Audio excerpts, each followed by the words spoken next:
Ndugu zangu waislamu, mimi nawasisitizia tusipoteze fursa kwa maneno ya watu wasiotaka mambo ya kheri. Wanataka kuwapotezeeni wakati wenu. Tusipoteze wakati huu, fursa ya kesho usiipoteze. Ndio msisitizo wangu. Haya maneno yote nayazungumza kwa maana ya kwamba tusije tukaipoteza. Usije ukala kesho kwa sababu tu eti sisi bwana tutasubiri mwezi wetu utangazwe. Wewe subiri tu, lakini Arafa itakupita.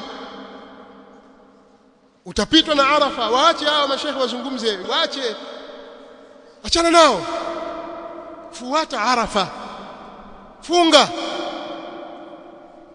Ndugu zangu katika imani, mambo ya kuzungumza katika kipindi hiki hasa katika wakati huu ni mengi, lakini tusheke na haya niliyozungumza, na kubwa zaidi tusiache kufunga katika siku ya kesho.